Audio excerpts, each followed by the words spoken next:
दादी ओ मीठी दादी, किया हमको प्यार कितना। दादी ओ मीठी दादी, किया हमको प्यार कितना। कोई क्या दे सकेगा, दिया है दुलार जितना। कोई क्या दे सकेगा, दिया है दुलार जितना। दादी ओ मीठी दादी, किया हमको प्यार कितना। दादी ओ मीठी दादी, किया हमको प्यार कितना।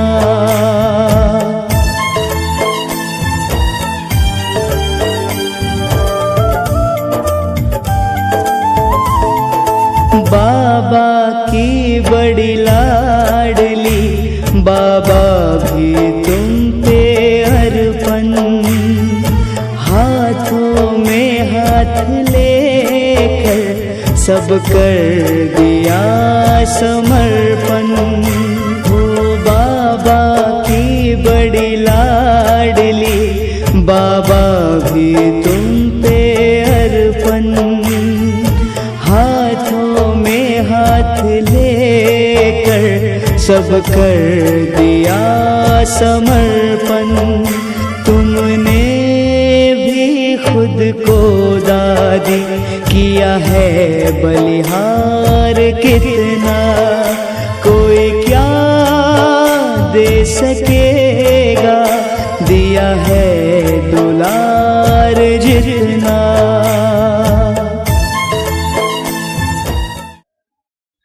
ओम शांति।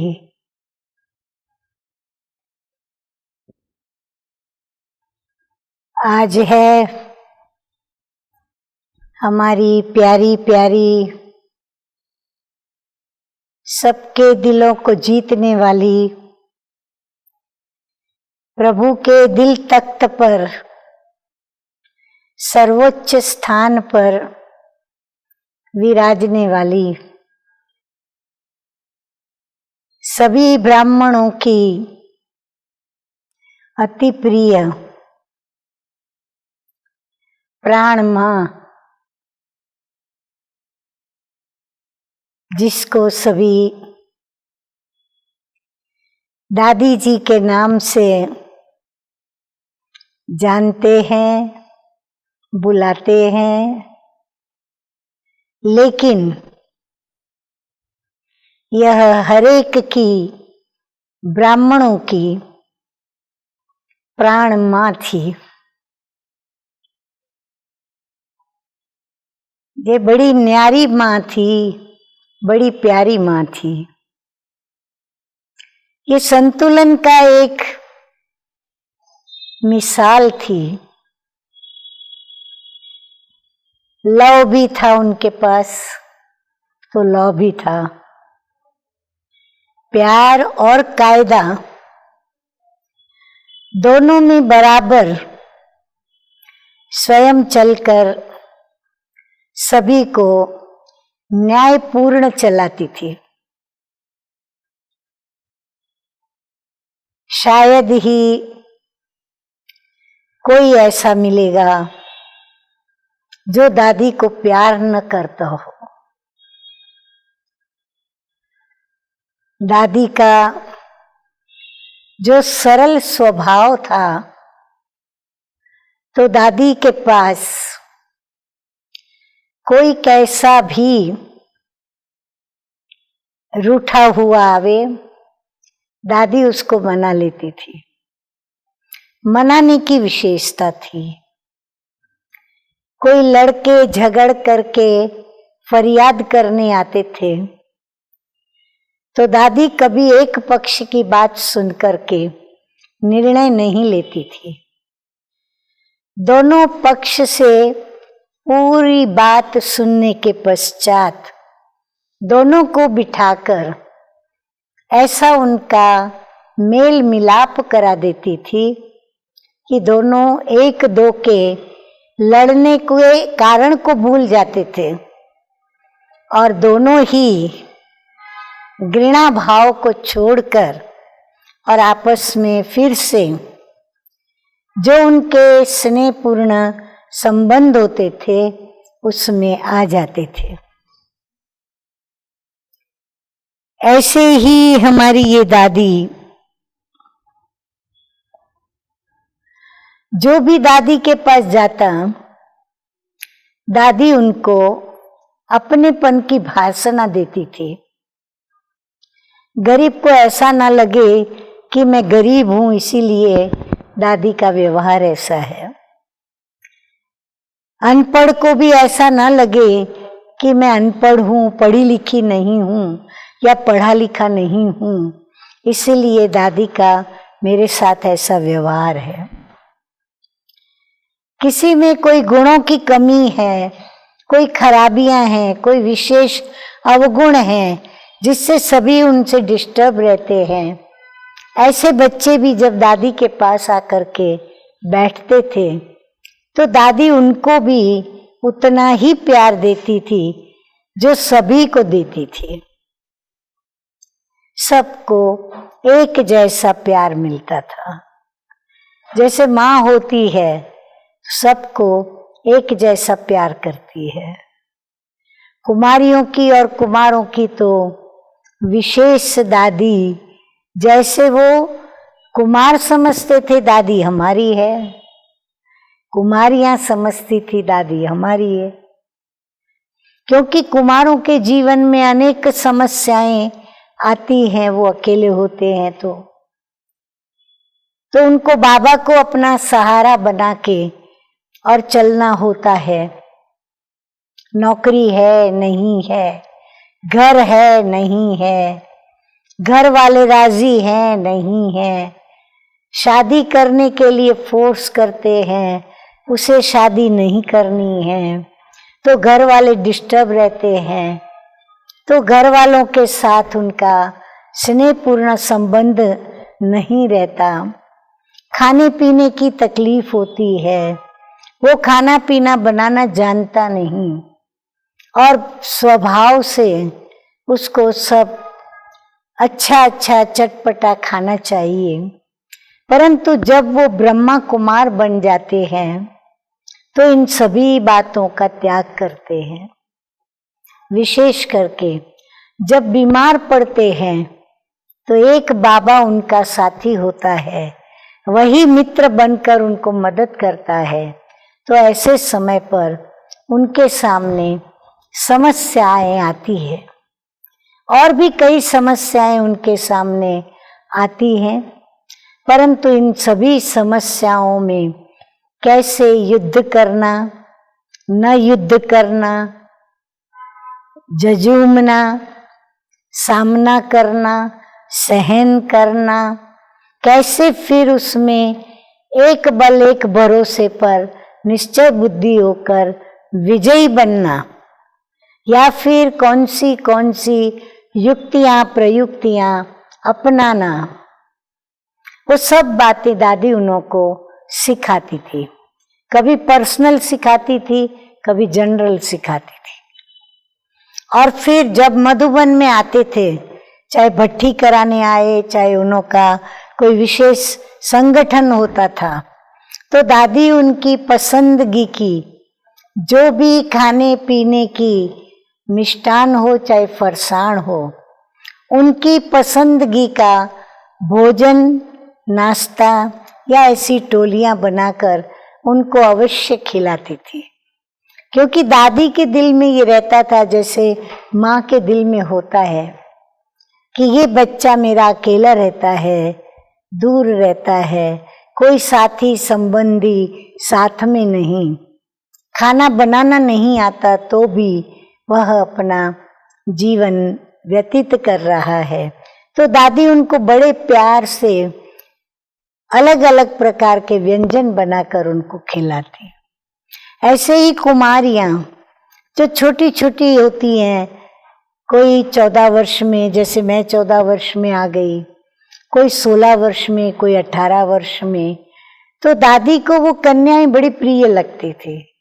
दादी को उनके त्याग पर, उनके निश्चय पर, उनके निर्णय पर बड़ा नाज होता था।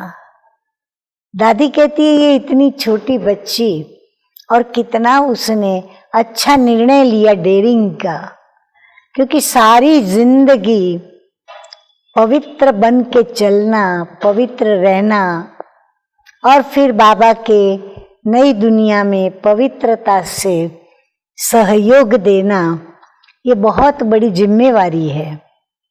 और फिर आगे चलकर ज्ञान और योग सीखने के पश्चात उन्हों को सेवा केंद्र संभालना होता है, जिम्मेवारी उठानी होती है।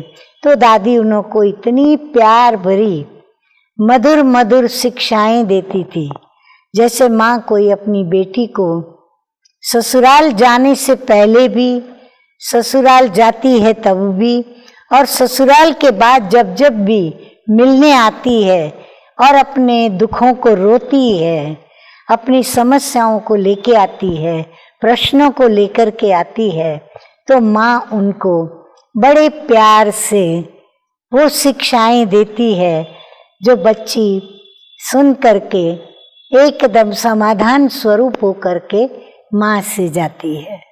तो ऐसी हमारी दादी भी समाधान स्वरूप थी सभी कन्याओं के लिए, सभी समर्पित टीचर्स बहनों के लिए। दादी का नाम क्या पड़ेगा, सभी के चेहरे खिल जाते थे और आज भी खिल जाते हैं। तो दादी में ये एक ऐसी कला थी जो हर एक को अपना बना लेती थी। दादी ये वही पतित पावनी गंगा नदी समान थी नहीं, लेकिन गंगा नदी ही थी जिसकी लहरों में सब कोई लहराता था और उनके हर स्वभाव का सभी अनुभव करते थे। अनुभव में उनके यही बातें आती थी कि कैसे दादी अपने अलग अलग रमणीक स्वभाव, दादी अपनी ज्ञान की लहरें, दादी अपनी दृष्टि के द्वारा निहाल करने वाली वरदानी दृष्टि, दादी के बोल में वो निश्चय की झलक, मस्तक में रूहानियत की फलक, और फिर उनको साथ लेकर के चलने का ये जो दादी का जलवा था, वो एक देखते ही बनता था। दादी जहां जहां जाती, यानी जहां जहां ये गंगा नदी बहती गई, पवित्र रहने का सभी को सिखाती गई और पवित्रता के साथ साथ शुद्ध, उच्च, नैतिक चारित्र्य बनाने की मधुर शिक्षा भी उन्हों को देती गई। साथ में उनके अंदर वो बल भी भरती गई। दादी की मैं एक और बात आपको खास बताती हूँ, जो शायद मेरे ख्याल से अभी तक किसी ने बताई नहीं है, परंतु सभी दादी की उस बात को याद जरूर करते हैं और हर एक याद करता है। दादी रोज मुरली सुनाती थी। दादी का मुरली सुनाने का तरीका एक अपना था। दादी की मुरली एक अलग ढंग की, जैसे कोई मुरली की तान बजती हो, परंतु उस मुरली को जब सुनते थे तो बीच बीच में जब बाबा मुरली के अंदर कोई ऐसी बातें बताता था कि देखो तुम बच्चों को बाबा ने जन्म जन्मांतर का वर्षा दिया, तुम बच्चों को बाप जन्म जन्मांतर के लिए पावन बनाता, घर ले जाता, तुम्हारे लिए स्वर्ग लाता, तुम्हें स्वर्ग में ले जाता, और तुम उसको कहते हो मेरे परम पिता हैं, तुम उनसे वर्षा लेते हो, तुम उनके वारिस हो, फिर भी कहते हो, और वो भी तुम बाबा के सामने ही बाबा को कहते हो बाबा हम आपको भूल गए। तो दादी उसी समय बहुत मीठा मीठा मुस्कुराते हुए जैसे बाबा को जवाब देती थी, हाँ बाबा ये तो हमारी गलती होती है, हमें माफ करना, लेकिन अब हम आपको कभी नहीं भूलेंगे। और कभी कभी बाबा कोई रमणीक बातें बताते थे तो दादी वो रमणीक बातें सुनने के पश्चात दादी को इतना बाबा के ऊपर प्यार आता था, दादी भूल जाती थी कि मैं कोई संस्था की प्रशासिका हूं। दादी इतना मस्ती से, इतना मस्त रीति से कहती थी, वो तो चोर है, चोर चोरी करता है। क्यों? क्योंकि दादी के दिल को चुराया। न सिर्फ दादी के दिल को चुराया, लेकिन सभी के दिलों को उस कन्हैया ने चुराया, उस गोपाल ने चुराया, उस मित्र ने चुराया। बरोबर है? कन्याएं, माताएं, भाई, कुमार। तो दादी इतना प्यार से, लाड से, इतना मस्ती में मस्त होकर के कहती थी कि वो चोर है। तो दादी का ये जो बोलना, मुरली में बीच बीच में जवाब देना, नमस्ते करेंगे तो दादी मुड़ करके बाबा के चित्र के पीछे देखते हुए कभी याद प्यार देगी, कभी नमस्ते नमस्ते करेगी। तो ये जो सब दादी प्यार में कर्म करती थी, ये देखकर सभी को अंदर में जैसे परम आनंद की अनुभूति होती थी, क्योंकि दादी खुद एक ऐसे परम आनंद की अनुभूति के साथ बाबा के साथ ये वार्तालाप करती थी। तो ये भी एक बहुत अच्छी दादी के अंदर हम लोगों ने बात देखी।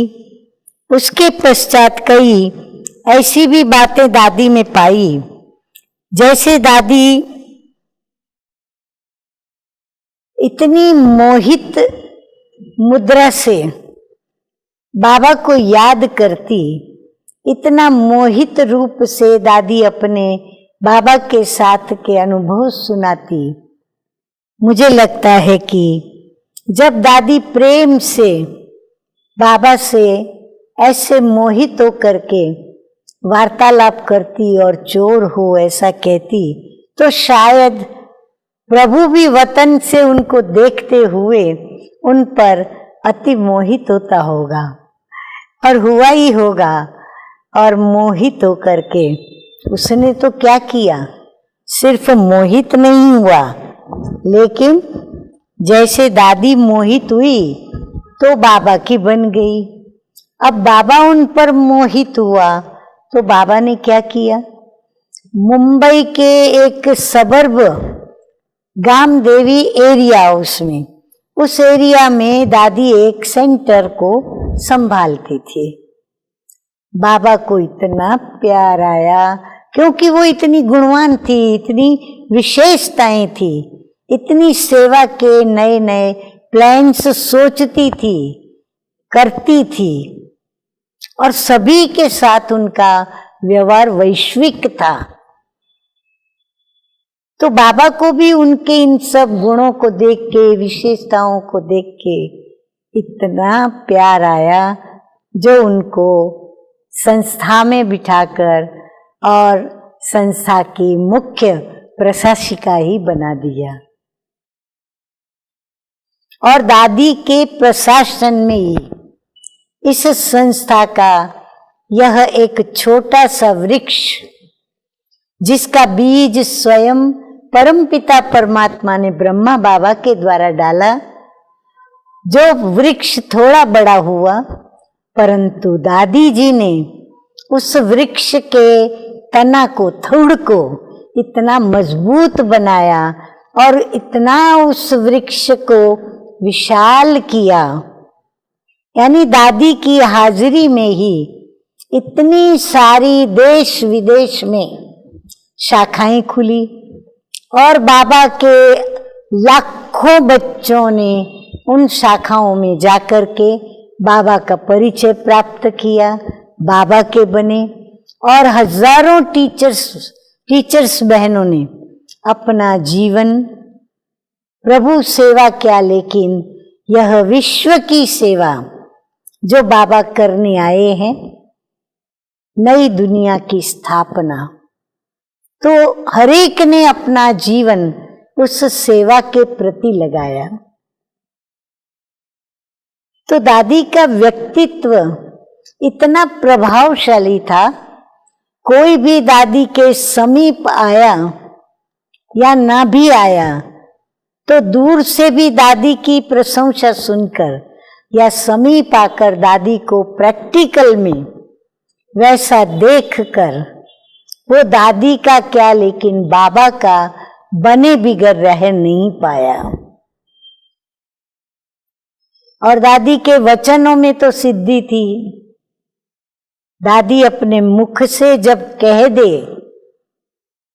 कि हाँ तथास्तु, शब्द भले न बोले, लेकिन दादी की मर्जी दिखाई पड़ती थी। उनके नैन, चैन और बैन, कोई न कोई ऐसे सकारात्मक शब्द, विजय के बोल निकलते थे दादी के मुख से, जो सच होकर के ही रहते थे। ऐसी थी प्यारी दादी। और दादी को इतनी सारी ब्रांचेस, इतनी सारी शाखाएं, मोस्टली उन शाखाओं के अंदर छोटी छोटी कन्याएं जवाबदारी लेकर के संभालती थी। तो दादी को उन कन्याओं पर भी बहुत प्यार आता था। तो मुझे याद है दादी को सदैव उन्हों की चिंता रहती थी। चिंता के साथ साथ दादी यदि कहाँ जाती थी और दादी को यदि पता चलता था फलाना सेंटर छोटा और वहाँ एक छोटी सी बच्ची सेंटर संभाल रही है और वो बेचारी संकोच के मारे बोल नहीं पा रही है, जब बोलती है तो एक ही बार बोलती है संकोच से कि दादी हमारे पास भी आना, क्योंकि वो जानती है मैं दादी को किस हैसियत से बुलाऊं।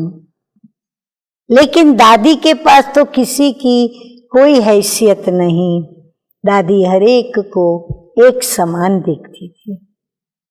तो दादी उनके चेहरे से उनके दिल की बात समझ जाती थी।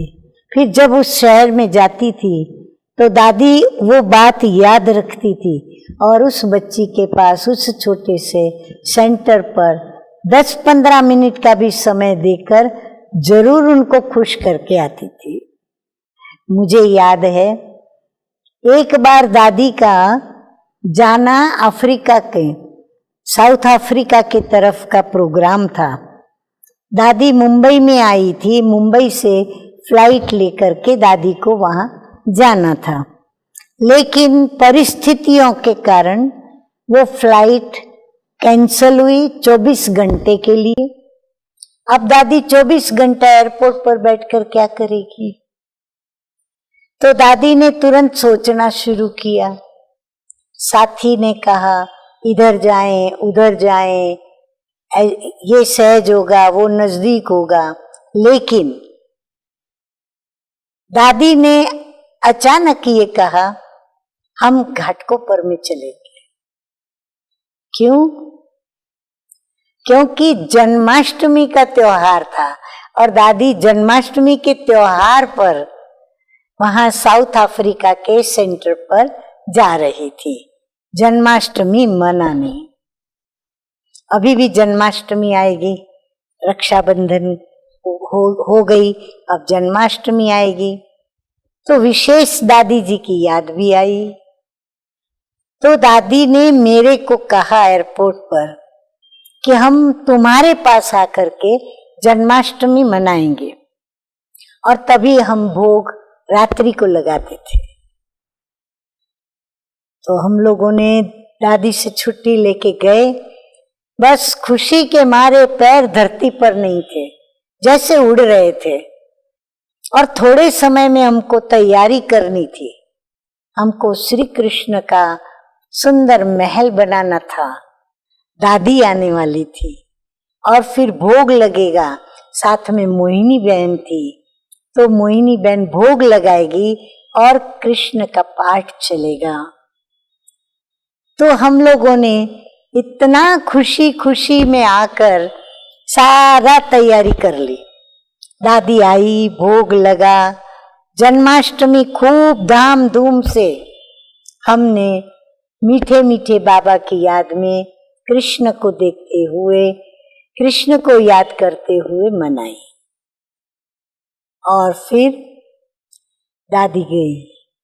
ऐसे ही एक बार घाटकोपर सब जोन से कनेक्टेड एक सबर्ब डोंबिवली, तो वो डोंबिवली सेंटर पर भी इसी प्रकार दादी लोकल ट्रेन में गई थी किसी स्थान पर।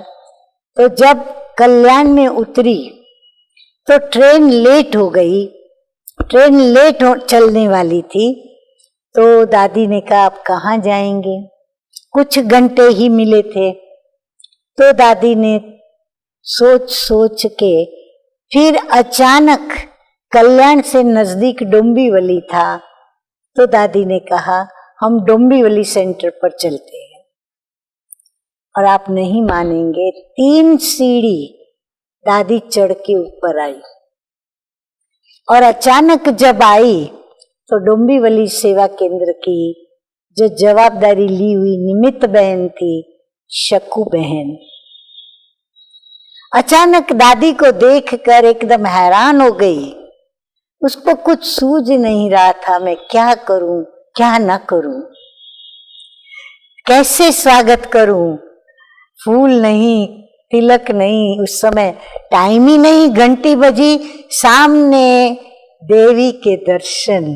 आप कल्पना तो करो, आपका इष्ट देव, आपकी इष्ट देवी अगर चैतन्य रूप में आप दरवाजा जैसे ही खोलो और यदि उनको ही सामने चैतन्य रूप में पाओ तो क्या हो। आत्मा जैसे बेहोश सी हो गई। तो दादी तो सीधा गई किचन में, बोला भूख लगी है मुझे तो, क्योंकि भोजन का समय था। तो दादी ने जाके उनका जो भोजन बना था वो भोजन सारा जाके देखा, एक एक बर्तन में क्या क्या बना के रखा है वो देखा और दादी भोजन करने बैठी। तो भोजन में लाल मिर्ची डाली हुई थी, दादी ने खाई, दादी को बहुत तीखी लगी। दादी ने कहा इतना तीखा मिर्ची, इतना तीखा खाते हो। लेकिन दादी ने बड़े प्यार से भोजन खाया, तीखा लगने का आवाज भी करती गई और खाती भी गई। क्यों, प्यार से बनाया हुआ वो भोजन दादी ने प्यार से खाया और खाया पिया। हमको भी पता नहीं। दादी ने कहा देखो तुमको भी मालूम नहीं, मैं यहाँ तुम्हारे डोंबिवली में आ गई। मैंने कहा दादी ये तो बहुत अच्छा किया। तो इस प्रकार दादी अचानक इतना खुशी का खजाना दे देती थी। ऐसे नहीं सिर्फ सेवा केंद्र पर आके देती थी, नहीं, दादी को जब किसी के किसी प्रसंग का पता चलता था तो इसी प्रकार उनको वो खुशी के खजाने से उनकी झोली भर देती थी। बाकी दादी की तो महिमा जितनी करे उतनी कम है। वो तो महिमा सभी हमारे विविध वक्ताओं ने आपके आगे की होगी। तो मैंने सोचा चलो मैं आज आपको ऐसी बातें बताऊं। दादी समझो भाई कुमार लोगों के साथ क्रिकेट खेलेगी तो माथे पे टोपी भी पहन लेगी, टोपी पहन के उनके साथ क्रिकेट खेलेगी। कन्याओं के साथ खेलेगी तो डोंका लेकर के और गरबा रास भी करेगी। माताओं के साथ पास जाएगी तो उनके साथ मिलके कुछ रोटी बेलने का काम भी करेगी, कुछ तल लेने का काम भी करेगी। ऐसे नहीं कि बस दादी देखे ऑर्डर देवे और ऑर्डर देने वाली मालिक बन करके और करे, नहीं, दादी उनके साथ मिलकर के काम करती थी। और फिर जब देखती थी इन्होंने बहुत मेहनत की है आज, तो उनको स्पेशल बुला करके उनको शाबाशी भी देती थी, उनको विशेष टोली भी खिलाती थी, कभी नाश्ता भी कराएगी, कभी भोजन भी कराएगी, और फिर विशेष उनको सौगात भी देती थी। इतना उनको खुश कर देती थी। तो आज हमारी उस प्राण माँ दादी जी के बिगर हमारा मधुबन तो बिल्कुल सूना सूना सा है। हम जाते थे तो दादी कभी प्रेम के मीठे बोल से हमारा स्वागत करेगी, कभी दादी हमको फूल देके स्वागत करेगी, कभी दादी बाबा की तरह बाहें पसार कर हमको अपनी बाहों में लेगी, कभी दादी इतने मुंह पे जेस्चर अच्छे करके और ऐसे ऐसे ऐसे करेगी, कभी कहेगी अच्छा पहुंच गई।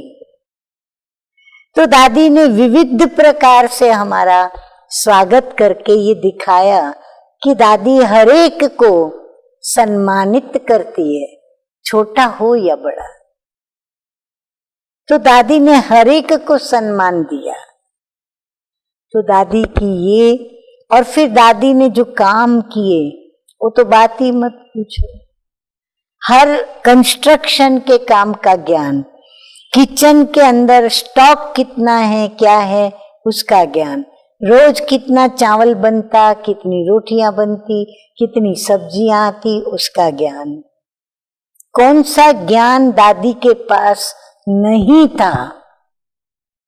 एक जो राजा होता है, महाराजा होता है, उसको अपनी राजाई का तो ज्ञान रहता ही है, परंतु साथ साथ उसको अपने सर्व खजानों का भी पूरा ज्ञान और ध्यान रहता है।